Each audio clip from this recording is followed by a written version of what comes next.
ان مثل عیسیٰ عند اللہ کمثل آدم، بے شک عیسیٰ کی مثال اللہ کے نزدیک حضرت آدم کی طرح ہے۔ اب مماثلت کیا ہے؟ مماثلت سنیے، دونوں بغیر باپ کے پیدا کیے گئے، جناب عیسیٰ بھی، جناب حضرت آدم علیہ السلام بھی، اور دونوں کلمہ کن سے پیدا کیے گئے، اور دونوں ہی اللہ کے نبی ہیں، دونوں اللہ کے بندے بھی ہیں، دونوں کی مخالفت کی گئی۔ جناب حضرت آدم پاک کی مخالفت ابلیس شیطان نے کی، جناب عیسیٰ علیہ السلام کی مخالفت جو ہے عیسائیوں نے کی اور یہودیوں نے کی۔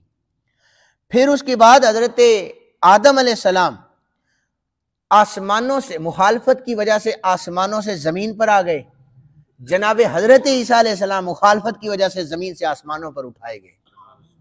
یہ مماثلت ہے۔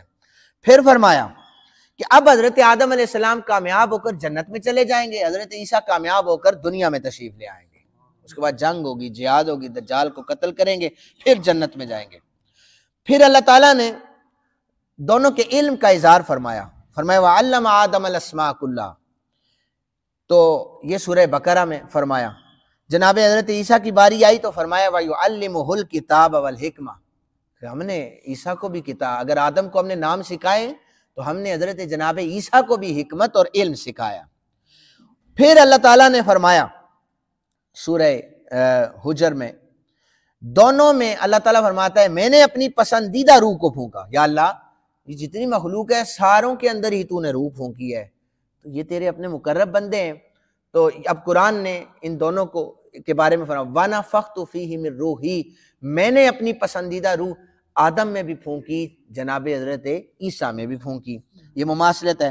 فرمایا حضرت عیسیٰ کے متعلق فرمایا وَنَفَخْنَا فِيهِ مِن رُوحِنَا سورہ انبیاء میں، اور پھر فرمایا کہ یہ دونوں ہی اللہ کے محتاج بھی ہیں اور دونوں کھاتے بھی ہیں اور دونوں کے لیے موت مقدر ہے، اس لیے کوئی انہیں اللہ کا بیٹا نہ کہے۔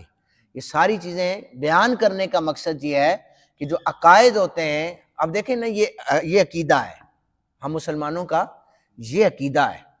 اگر بندہ ان عقائد کے خلاف جا کر کہے کہ میں تو چڑیوں کو دانہ ڈالوں گا اور مجھے اللہ ثواب دے لے گا، وہ میں نے پہلے بھی عرض کی تھی نا کہ یورپ ممالک میں یہ جو گورے یہ جانوروں کی خدمت کرتے ہیں، مسلمان پھر ان کی مثالیں دیتا پھرتا ہے، دیکھا جی وہ ادھر وہاں پر ایسا کریں۔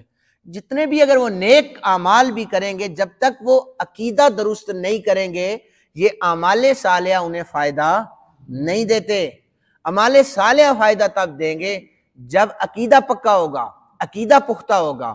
اور میں ساتھ ساتھ آپ کو عقائد کے حوالے سے بتاتا رہتا ہوں، عقیدہ یہ نہیں ہے کہ جو آج 1400 سال بعد کوئی بھی شخص یہ کہے کہ ہو سکتا ہے ان کا عقیدہ 1400 سال بعد انہوں نے گڑھا ہے، نہیں، میں ہر چیز کو قرآن اور احادیث کے مطابق بیان کر کے آپ کو یہ بتاتا ہوں کہ یہ عقیدہ رسول اللہ صلی اللہ علیہ وآلہ وسلم کے صحابہ کا عقیدہ تھا۔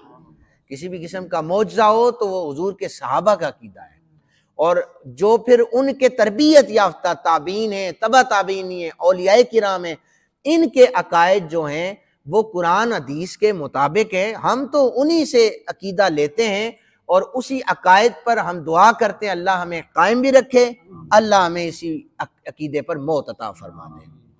اللہ تعالیٰ سے دعا ہے اللہ تعالیٰ ہم سب کو قرآن حکیم سمجھنے کی توفیق عطا فرمائے۔ وما علینا الا البلاغ۔